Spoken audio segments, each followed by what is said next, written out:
তোমরা যদি কেউ ভাবো যে রাতের ট্রেনে কলকাতা থেকে মাতারা দর্শনে বেরিয়ে পড়বে, তাহলে কিন্তু তোমরা এই ট্রেনে করেও পৌঁছতে পারো। আর এই ট্রেনের টিকিট কিন্তু তোমরা সবসময় পেয়ে যাবে।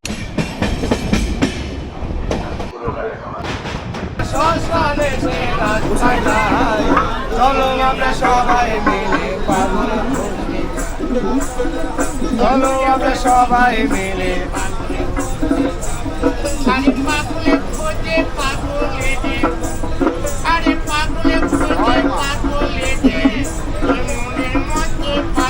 কোথায় পাই হায় ভরা মনের মতো পাগল কোথায় পাই চলো আমরা সবাই মিলে পাগল। Good evening from Kolkata station. আবার একটি ব্র্যান্ড নিউ জার্নিতে তোমাদের সকলকে স্বাগত। আজ 24শে এপ্রিল 2026, আর কলকাতা জুড়ে কিন্তু এই মুহূর্তে গরম শুরু হয়ে গেছে। সকলে যেখানে পাহাড়ের প্ল্যানিং ছাড়ছে, সেখানে আমি আবারও বেরিয়ে পড়ছি একবার মা তারার দর্শনে। আজকের গন্তব্য কলকাতা স্টেশন থেকে রামপুরহাট, সেখান থেকে তারাপীঠ। আর তোমাদেরকে এর আগে বহুবার সকালের ট্রেন জার্নি শেয়ার করেছি, সঙ্গে মা তারার দর্শনও করিয়েছি। তবে আজ বিশেষ কারণে তারাপীঠ যাওয়া। আজ শুক্রবার, কাল শনিবার, আর তারাপীঠ মন্দিরে কিন্তু সবথেকে বেশি ভিড় হয় শুক্রবার এবং শনিবার। আর সেই ভিড় এড়াতেই এবং সকালের গরম থেকে বাঁচতে আজ বেছে নিয়েছি রাতের ট্রেনকে। আজ আমরা জার্নি করতে চলেছি 1315 Jogbani express, 13 weekly Jogbani express, যেটা কিনা এই কলকাতা স্টেশন থেকে সোম, বুধ, শুক্রবার ঠিক 9:45 ছেড়ে রাত্রেবেলা 1:30টার সময় আমাদেরকে রামপুরহাট পৌঁছে দেবে।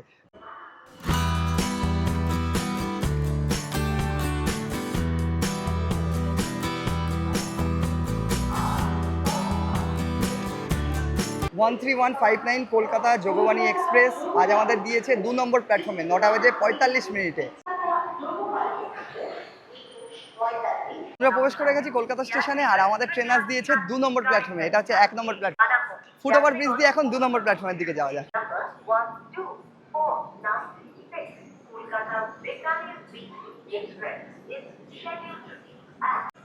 2 নম্বর প্ল্যাটফর্মে দাঁড়িয়েছে যোগবাণী এক্সপ্রেস। প্রচুর যাত্রী যারা এই ট্রেনে সফর করবে। পুরো ট্রেনটাই যা দেখতে পাচ্ছি দূর থেকে এলএচবি, নতুন এলএচবি। আর এদিকে দাঁড়িয়েছে আরেকটা ট্রেন, দেখতে হবে এটা কোন ট্রেন দাঁড়িয়ে আছে।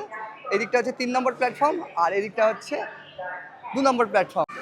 আমাদের টিকিট রয়েছে স্লিপার কম্পার্টমেন্টে S4, একদম সামনে। পেছনের দিকে এসি কম্পার্টমেন্টগুলো থাকে। আর ওইদিকে দাঁড়িয়েছে আইসিএফ এ হলদিবাড়ি, কলকাতা হলদিবাড়ি সুপারফাস্ট এক্সপ্রেস। আর এই যে আমাদের ট্রেনটা, এটা কিন্তু 3টে রেক শেয়ার হয়, মানে 3টে রুটে এই রেক শেয়ার হয়। মিথিলাঞ্চল এক্সপ্রেস, তিরহুট এক্সপ্রেস, আর আমরা যেটা আজকে জার্নি করছি সেটা হচ্ছে যোগবাণী এক্সপ্রেস। তো চলো সামনের দিকে যাওয়া যাক। আমাদের স্লিপারটা একদম সামনের দিকে, পেছনে third AC, second AC, third ইকোনমিও কিন্তু এই ট্রেনের মধ্যে রয়েছে।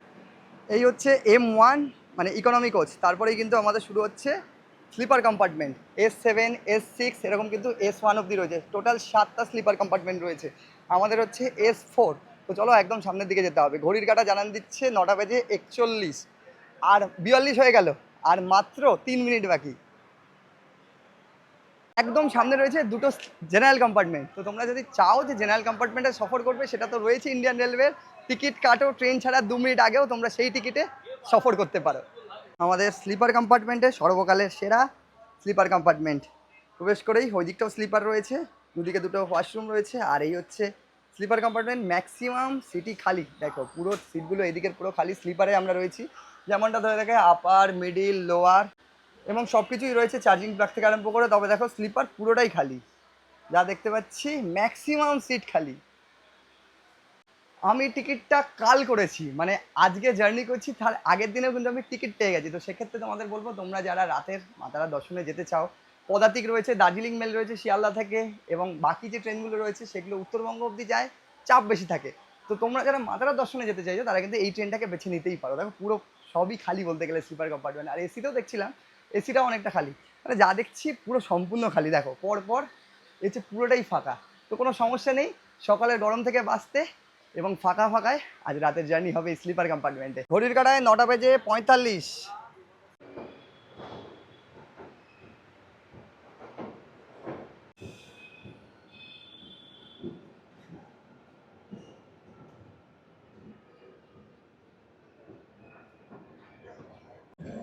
তো বন্ধুরা ফাইনালি আমাদের ট্রেন ছেড়ে দিয়েছে 9:45, মানে 9:45 আমাদের প্রথম হল্ট হচ্ছে নৈহাটি, তারপরে বর্ধমান, বোলপুর, শান্তিনিকেতন হয়ে কিন্তু আমাদের ট্রেন পৌঁছে যাবে আমাদের রামপুরহাটে শর্ট জার্নি, শর্ট ডিস্টেন্সের জার্নি। আর ট্রেন আগে থেকেই বলেছি যে পুরো ফাঁকা, স্লিপার কম্পার্টমেন্টগুলো আমরা পুরোটাই ফাঁকা দেখতে পাচ্ছি।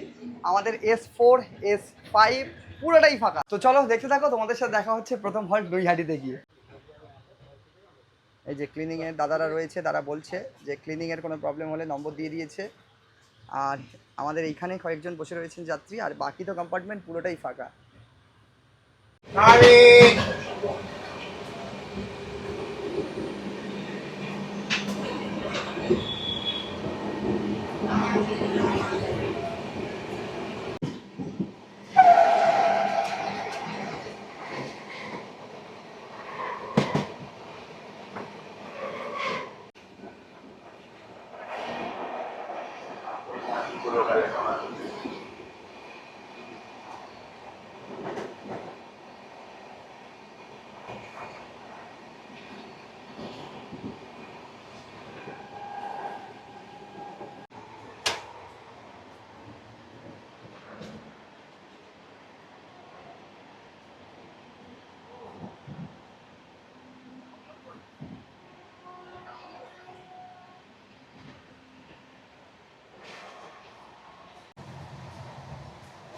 একশো 7, 110।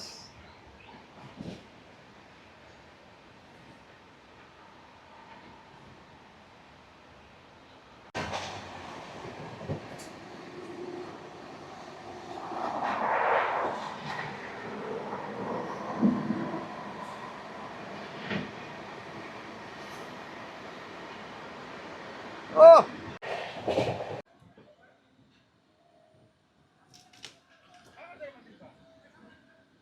ঘড়ির কাঁটায় 10টা বেজে 31।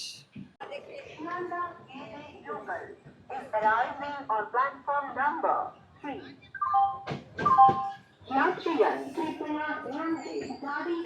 বন্ধুরা ফাইনালি এসে পৌঁছালাম আমরা নৈহাটি জাংশনে, বড় মাছ শহর, জয় বড় মা। এখনো অবধি নৈহাটি জাংশনে যা দেখতে পাচ্ছি পুরোটাই ফাঁকা। একদম সঠিক সময় আমাদের ট্রেন এসে দাঁড়িয়েছে নৈহাটি জাংশনে। 10:30টাতে সময় ছিল, আর 2 মিনিটের হল্ট রয়েছে। তো চলো, প্রচুর যাত্রী যারা রয়েছে উঠবে, ম্যাক্সিমাম ফাঁকায়।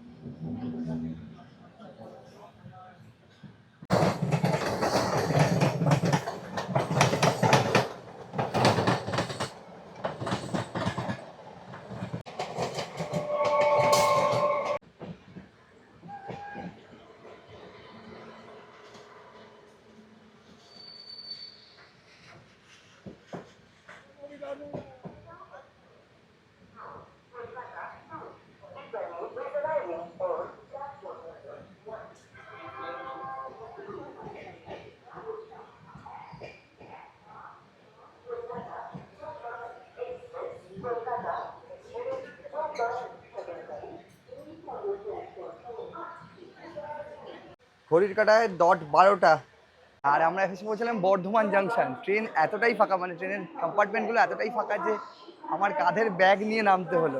স্লিপার কম্পার্টমেন্টে জার্নি করছি, এরকম ফাঁকা ট্রেন কিন্তু আগে দেখিনি। উইকলি ট্রেন, তারপর একটা ভোটের প্রভাব তো রয়েইছে, এটাও একটা কারণ হতে পারে। আর হ্যাঁ, রাত জায়গা জার্নিটা হচ্ছে, প্লিজ চ্যানেলটাকে সাবস্ক্রাইব করে নাও। তোমাদেরকে বলি, ব্যাক টু ব্যাক প্রচুর ভিডিও আসতে চলেছে, একটা সাবস্ক্রাইবে কিন্তু আমার ইনফুটা একটু বাড়বে। তো আর এখানে বর্ধমান থেকে যে জিনিসটা ওঠে সেটা হচ্ছে পুরি সবজি। আর বর্ধমানের মিহিদানা বিখ্যাত, এই যে পুরি সবজি উঠেছে, একের পর এক পুরি। আর RPF-টাও রয়েছে। তো অফিসিয়ালি কিন্তু 25 তারিখ হয়ে গেল। চলো উঠে পড়া যাক ট্রেনে। এবারে তোমাদের সাথে ডিরেক্ট দেখা হচ্ছে রামপুরহাটে গিয়ে।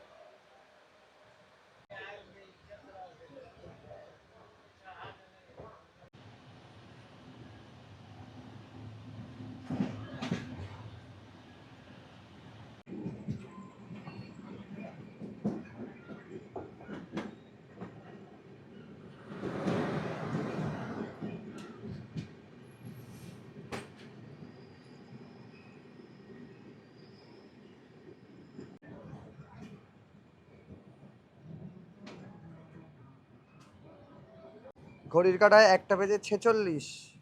বন্ধুরা ফাইনালি 223 কিলোমিটার জার্নি করে আমরা এসে পৌঁছালাম রামপুরহাটে। আর রামপুরহাটে আসতেই দেখো ভিড়, দেখো মানে যা সিট ছিল সব কিন্তু ভরে যাবে। কলকাতা যোগবাণী এক্সপ্রেসে করে, যার ভাড়া পড়লো আমাদের 180 টাকা। তোমরা চাইলে এরকম স্লিপারে করে চলে আসতেই পারো রামপুরহাট রাতের ট্রেনে।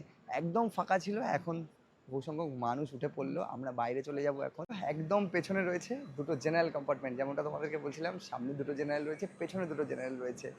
আমাদের 2 নম্বর প্ল্যাটফর্মে রামপুরহাটের ট্রেন দিয়েছিল, এখন আমাদেরকে যেতে হবে ঠিক 1 নম্বর প্ল্যাটফর্মে।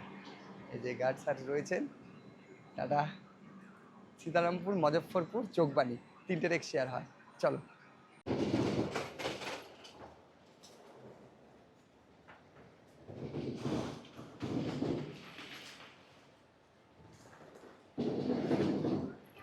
বেরিয়ে পড়লাম একদম স্টেশনের বাইরে। আর স্টেশনের বাইরে বেরোতেই রামপুরহাট জাংশন কিন্তু সবসময় জমজমাট। দূর দূরান্ত থেকে ভক্তরা এই মা তারার দর্শনে আসে, আর সেই জন্য রাতের বেলাতে প্রচুর সংখ্যক ভক্ত আমাদের মতো চলে এসছে। আর তার উপরে আগেই বলেছি শনিবার হয়ে গেছে, শনিবার রবিবার কিন্তু প্রচুর ভিড় হয়।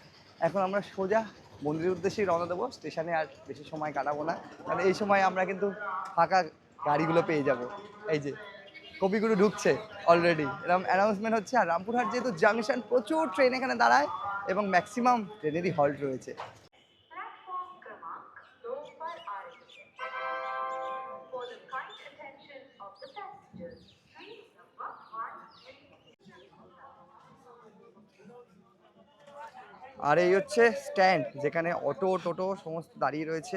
যারা রাত্রে এলো সকলে কিন্তু একে একে আসছে। ওদিকে অটো রয়েছে, এইদিকে সব ম্যাজিক গাড়িগুলো রয়েছে। সারা রাত যেহেতু ভক্তদের আনাগোনা লেগেই থাকে, তো সারা রাত কিন্তু তোমরা সার্ভিস পেয়ে যাবে এই গাড়ির, টোটো বলো অটো বলো।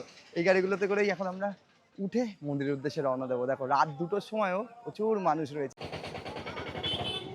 এই যে এই গাড়িটা যাবে আমাদের, সামনে 2জন, মাঝে 8জন, পেছনে 2জন, 12জন টোটাল। ওপরে ব্যাগ রাখার জায়গা রয়েছে, এরকমই কিন্তু পরপর গাড়ি দাঁড়িয়ে রয়েছে। ওইদিকে সব একের পর এক গাড়ি বেরিয়ে যাচ্ছে। তো কোনো সমস্যা নেই, মাঝরাতে এলেও কিন্তু তোমরা আগে যেমনটা বললাম গাড়ির সার্ভিস তোমরা পাবে মন্দির অব্দি যাওয়ার জন্য। আর তার উপর আজ শনিবার, চলো উঠে পড়া যাক। সময় লাগবে এখান থেকে কিন্তু মন্দির পর্যন্ত ওই 20 থেকে 25 মিনিট।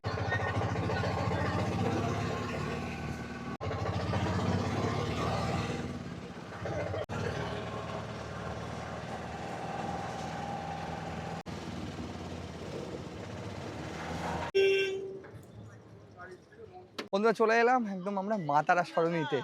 আর এখানে নামতেই তোমাদেরকে যারা ধরবে ঘিরে, তারা হচ্ছে এখানকার হোটেলের জন্য। ভাড়ার ব্যাপারটা বলে দিই, স্টেশন থেকে এখানে অবধি ভাড়া পড়লো আমাদের কিন্তু জনপ্রতি 50 টাকা। আর 12 জন মিলে একসাথে এই গাড়িতে করে আমরা চলে এলাম। চলো এখন আপাতত একটা হোটেল খুঁজতে হবে, দেখা যাক। হোটেলে গিয়ে তো ফ্রেশ হতে হবে, তারপরে একদম ভোরবেলাতে আমরা ভেবেছি পুজোটা নিয়ে সেরে নেবো, পুজোটা সেরে নেবো। এই হচ্ছে দ্বারকা নদ, আর ঠিক এইখানে তোমাদের গাড়ি এনে দাঁড় করে দেবে। আর এইদিকে রয়েছে মা তারা সরণি, এই দিকেই কিন্তু মন্দির রয়েছে। আমাদেরকে যেতে গেলে, মন্দিরে যেতে গেলে ঠিক এ পথে যেতে হবে। এদিকে যেরকম একের পর এক হোটেল রয়েছে, ঠিক এইদিকেও কিন্তু একের পর এক হোটেল রয়েছে, সবই হোটেল এইদিকে। আর এই হচ্ছে আমাদের হোটেল। আমরা এই সিঁড়ি দিয়ে নিচে নেমে এলাম, এই মুহূর্তে অন্ধকার রয়েছে। আর সামনেই হচ্ছে এই যে তারা মায়ের মন্দির, একদম মন্দির চত্বরের সামনে আমরা হোটেল নিয়েছি। আর যদি তোমাদেরকে বলি হোটেলের রুম কেমন রয়েছে একটু তোমাদেরকে দেখাই। এই হচ্ছে রুম, বাহ, এখানে 3জন তোমরা থাকতে পারবে। এটা একটা নন এসি রুম, এদিকে ছোট্ট একটা মিরার দেওয়া রয়েছে। আর রুমে বসে বসেই তোমরা একদম মায়ের মন্দিরের গর্ভগৃহের দর্শনে, দেখো চূড়া দেখা যাচ্ছে ঠিক মন্দিরের পেছন দিকে, গর্ভগৃহের পেছন দিকে। আর কি রয়েছে রুমের মধ্যে একটু তোমাদেরকে দেখিয়ে নিই। রুমটা অনেকটা বড় রয়েছে, এদিকে অ্যাটাচ বার্থ রয়েছে, এই হচ্ছে বার্থ। আর পুরো রুমটা হচ্ছে এই হচ্ছে পরিসর, দুদিকে দুটো জানলা রয়েছে। এই রুমেই আমরা থাকবো এবং ফ্রেশ হয়ে চলে যাব একদম লাইন দিতে, কারণ সকাল 4টে থেকে লাইন শুরু হয়ে যায়। আর 5টার সময় মন্দির খুলে যায় এবং আরতি শুরু হয়ে যায়। তো তার আগে আমাদের স্নান করে ফ্রেশ হতে হবে। আর এই রুমটা আমাদের কিন্তু পড়লো 500 টাকা। আমরা 2জন রয়েছি, 250 টাকা করে, 250 টাকা করে আমাদের ডিভাইড হয়ে গেল। তো কম খরচে তোমরা 2জন 3জন এলে কোনো সমস্যা নেই। আশেপাশে প্রচুর হোটেলে তোমরা অপশন পেয়ে যাবে। ঘড়ির কাঁটায় 3টে বেজে 16।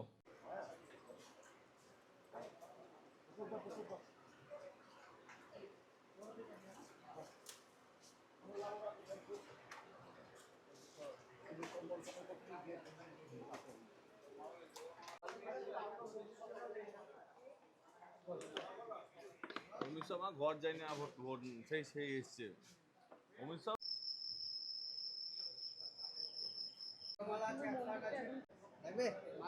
কত?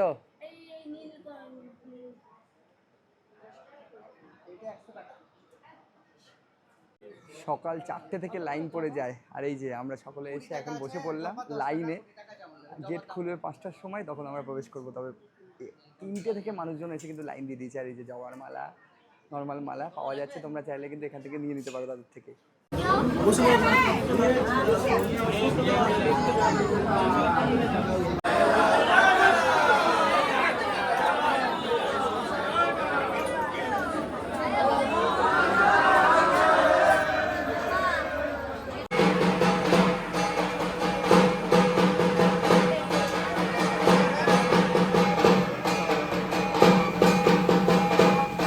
ভোর 5টা, এখন মায়ের আরতি শুরু হলো আর আমাদের জেনারেল লাইন খুলে দেওয়া হলো। এখন আমরা কিন্তু গল্প করে ভেতরে প্রবেশ করবো এবং মাকে পুজো দিয়ে দেবো। লাইনে আমরা আবারও দাঁড়িয়ে পড়েছি।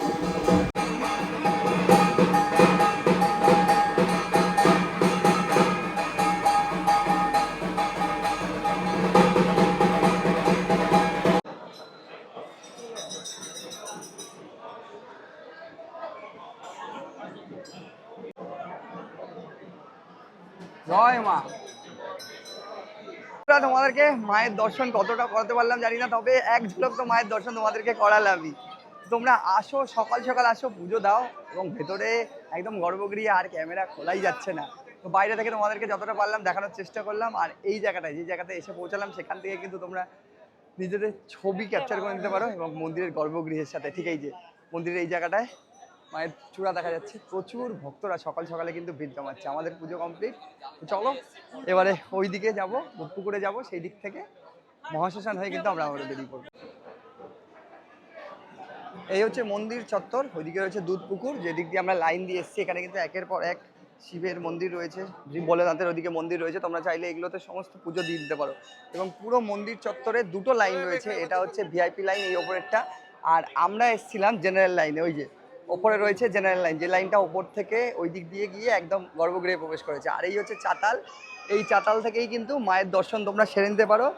যদি কেউ ভেতরে লাইন দিয়ে না যেতে চাও, এখান থেকেই কিন্তু ঠাকুরমশাইরা রয়েছে। এবং একদম সামনে যদি যাই, দেখো লাইন চলে গেছে, এখান থেকেও মায়ের দর্শন করা যায়।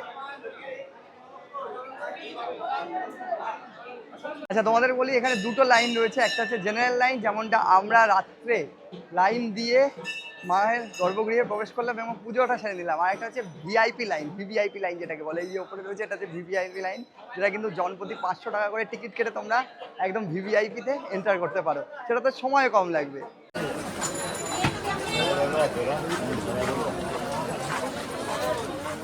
বন্ধুরা, সর্বশেষে এমন এক জায়গায় এসে উপস্থিত হলাম যাকে ছাড়া এই তারাপীঠ ভ্রমণ অসম্পূর্ণ, মানে বামাখ্যাপা, যেখানে তিনি সিদ্ধি লাভ করেছিলেন। এবং সেই মহাশ্মশান, সেই জায়গাতেই চলে এলাম। চলো তোমাদেরকে দেখাই।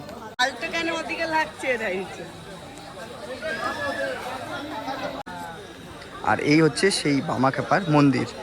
এখানে রয়েছে এই যে লাল রঙের মন্দির, এটা হচ্ছে বামাখ্যাপার মন্দির। এবং এখানেও কিন্তু ঠিক এর পেছন থেকেই শুরু হচ্ছে মহাশ্মশান। এবং যারা এই তারাপীঠ মাতারা দর্শনে আসে, তারা কিন্তু এই জায়গাটা একবার হলেও দর্শন সেরে নেয়। তো আমরা সবার শেষে সেই জায়গায় এসে উপস্থিত হলাম। সকাল থেকে যেরকম ভক্তদের মন্দিরে ভিড় হয়, সেরকমই বেলা গড়াতে গড়াতে এখানেও কিন্তু ভক্তদের ভিড় ঢল নামবে কিছুক্ষণের মধ্যেই সকালবেলা। সেই জন্য অনেক ভক্তরা পুজো দিতে অলরেডি লাইনে দাঁড়িয়েও পড়ে। বন্ধুরা, কেমন লাগলো ভিডিওটা অবশ্যই কমেন্ট করো। ভিডিওটা ভালো লাগলে লাইক করতে পারো, চ্যানেলটাকে সাবস্ক্রাইব করতে পারো। আর হ্যাঁ, আমাদের মতো করে ভিড় এড়াতে রাতের ট্রেনে করে তোমরা চলে আসতে পারো এবং ভোরবেলা তোমরা শনিবার এসে প্রথম সূর্যোদয়ের সাথে মায়ের দর্শনটাও সেরে নিতে পারো। কেমন লাগলো ভিডিওটা কমেন্টটা ঝটপট করো। আর হ্যাঁ, চ্যানেলটাকে সাবস্ক্রাইব না করলে এখন অবধি সাবস্ক্রাইব করে নাও। দেখা হচ্ছে নেক্সট ভিডিওতে, নেক্সট কোনো ট্রাভেল এপিসোডে। ভালো থাকো, সুস্থ থাকো, দেখতে থাকো রাইজিং জার্নি।